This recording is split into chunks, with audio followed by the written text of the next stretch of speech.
Là, on est en direct? Oui. Pour qui voulez-vous qu'on vote? Ces délinquants et tout ça, ils retournent dans leur pays. Il n'y a plus personne pour qui voter maintenant. Je vais voter pour la liste citoyenne, hein, avec Dieudonné, Francis, Lalanne, parce que ce qui se passe, c'est plus que scandaleux.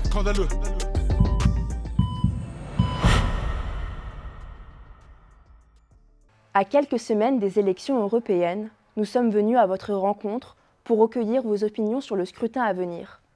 Pour qui allez-vous voter? Par quelle tête de liste vous sentez-vous représenté? Avez-vous l'impression que toutes les listes sont mises en avant de manière équitable? Nous vous avons posé la question. Bonjour madame, allez-vous voter pour les élections européennes? Je sais pas. Pourquoi?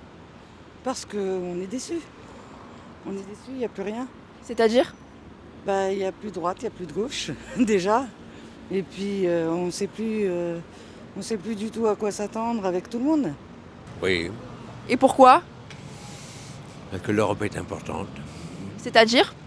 Par rapport aux grandes puissances, l'Europe fait le poids, en gros. Par rapport à l'URSS, la Chine, la Russie, il faut que l'Europe soit forte. Je pense pas. Pourquoi monsieur? Parce que c'est tous les mêmes. Tous pareils. C'est tous les mêmes. C'est-à-dire? C'est des mensonges. Voilà. Parce que de toute façon, ce qu'on dit, ils ne le font pas. Voilà. Ils écoutent pas les peuples. Je vais voter pour la liste citoyenne, hein, avec Dieudonné, Francis, Lalanne, parce que ce qui se passe, c'est plus que scandaleux. Il faut qu'on se rende compte qu'on est manipulé, mais depuis tellement longtemps. Pour qui voulez-vous qu'on vote? Il n'y a plus personne pour qui voter maintenant. On n'a plus personne à qui on peut faire confiance. Je pense que je ne suis pas la seule à vous dire ça. Alors oui, je trouve ça important quand même parce que l'Europe, ça fait partie... la France fait partie de l'Europe. Je ne me sens pas concerné, je suis royaliste. Sûrement, oui. Et pourquoi? Oui. Pourquoi j'irai voter? Mais parce que c'est important, l'Europe. Oui et non. Oui, parce que c'est important de voter. Et non, parce que rien ne change. On a beau voter pour un camp ou un autre, c'est tout le temps la même chose, donc pas trop de changement. J'ai fait médecine, le covidisme, j'ai fait ingénieur, j'ai fait la gestion de changement, la gestion de crise. C'était plus que dégueulasse. Ce que j'ai du mal à comprendre, c'est comment les gens peuvent supporter. Il faut réaliser que nos élites sont manipulées, sont manipulatoires. Elles vont à l'école, s'il y a des gens qui sont géniaux, qui ont un très grand QI, ils vont être formatés par ceux qui veulent nous prendre pour des esclaves. Qu'est-ce que vous attendez des élections européennes? Que ça change un peu. C'est-à-dire? Immigration, déjà. Même moi, je suis étranger, voilà. Mais je pense que les immigrés doivent se tenir comme il faut. Même en toute Europe, voilà. Mais ça change jamais, voilà. C'est-à-dire l'immigration? L'immigration, c'est qu'on fait quelque chose, par exemple.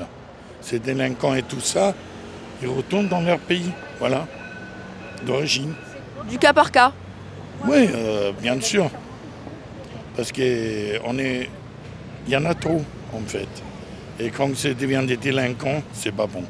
Un bloc centriste, centre-gauche, centre-droit, pour faire évoluer l'évolution et pour qu'il y ait une Europe politique. Bon, contre les extrêmes, quand même, essentiellement. Quels que soient les extrêmes, il faut que ça soit un bon centre, gauche, droite. Plutôt sur tout ce qui se passe aujourd'hui, la guerre et tout ça, je trouve que c'est c'est très préoccupant. Et ce serait bien aussi qu'on en parle un petit peu plus et qu'on ait plus de soutien. Je trouve que c'est important, notamment la Palestine, là en ce moment, tout ce qui se passe, on n'a pas trop... on n'en parle pas trop, je trouve le président n'en parle pas trop alors que c'est quand même un truc hyper important. Et, donc qu'on nous parle un peu plus de ce qui se passe en Europe et même ailleurs et de notre position par rapport à ça. Les européennes, c'est qu'on fasse réseau, que les gens se réveillent. C'est-à-dire? Qu'on puisse nous parler en tant que citoyens libres et souverains, on va dire, c'est une formule, qu'on puisse rencontrer des gens pour qu'enfin ils se réveillent, qu'ils osent se rebeller. Parce que si on se laisse faire, on va devenir des esclaves. C'est très difficile à comprendre, c'est extrêmement difficile à comprendre. Je comprends, mais c'est bien vers là qu'on va. Et je vous dis ça avec un esprit analytique matheux, d'ingénieur.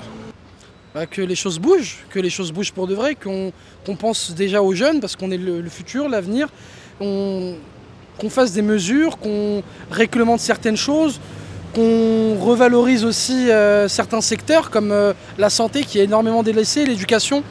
Oh, j'attends qu'on se mette tous bien d'accord sur un certain nombre de choses. Hein. C'est-à-dire?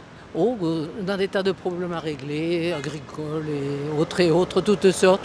Il faut se mettre ensemble pour arriver à régler tous les problèmes. Hein. Quand vous parlez de problèmes, vous voulez dire? Oui, quand je dis problème, tout ce qui se passe dans toutes les professions, un peu partout. Hein. Tout le monde on a besoin de se mettre, comme on dit, autour d'une table. Voilà. Et donc l'Europe, c'est fait pour ça, non? Concernant l'Ukraine, vous êtes favorable ou défavorable à son entrée dans l'Union européenne? Complètement défavorable, c'est une manipulation par l'État profond américain. Nous sommes complètement vassalisés par les Américains. Vraiment, les Américains, c'est de la merde, alors que c'est la France qui les a libérés. Et ça, c'est vraiment... Mais il y a une guerre culturelle. Hein, il y a une guerre culturelle entre le monde francophone et le monde anglophone, mais depuis des centaines d'années. Hein, et comment ça se fait que l'Angleterre en soit là? Eh ben, je veux dire, c'est une sorte de protestantisme et d'alliance avec de qui vous savez que je ne peux pas dire. Plutôt favorable, mais ça pose des problèmes complexes, puisque l'Ukraine faisait partie avant de la zone soviétique. Donc c'est compliqué. L'Europe se modifie. Ça ne changera pas grand-chose, il faut qu'elle soit indépendante. Et c'est toujours des problèmes compliqués. Dans l'Europe. Moi, je suis défavorable déjà. On n'aurait pas dû se mêler à ce qu'il y a, parce qu'ils n'ont pas respecté les traités de Kiev. Voilà. Ils n'ont pas respecté. Voilà, par rapport à ça déjà. Favorable. Et pourquoi? Parce qu'il faut y aller franchement, quoi. il faut y aller. Je pense que la Russie s'est permise de faire ce qu'elle a fait parce qu'ils n'étaient pas dans l'Union européenne, qu'elle s'est dépêchée de le faire avant qu'ils rentrent dans l'Union européenne. Donc c'est le meilleur des pas à faire vers eux pour les aider sincèrement et non pas seulement avec l'envoi de fonds et des menaces envers la Russie. Ou alors ne pas s'en mêler. Mais si on s'en mêle, il faut s'en mêler franchement.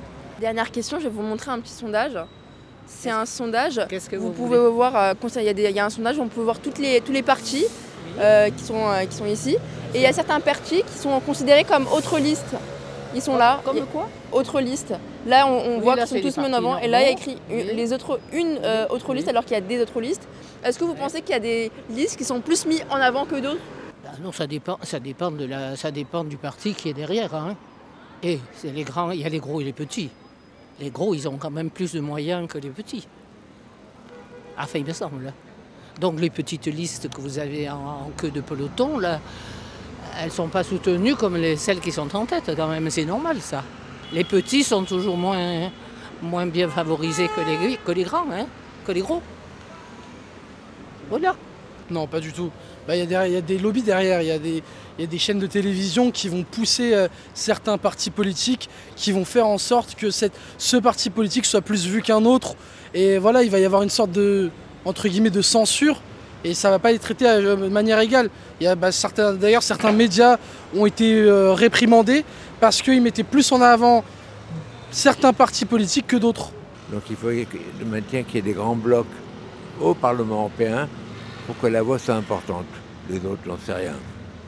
Merci d'avoir regardé notre vidéo. N'oubliez pas de vous abonner à notre chaîne YouTube et nos réseaux sociaux. Retrouvez tous nos documentaires exclusifs sur notre application et retrouvez, pour de l'information de qualité, notre premier hors-série Ukraine, la vérité du terrain, disponible dans 5000 kiosques partout en France et sur notre site internet.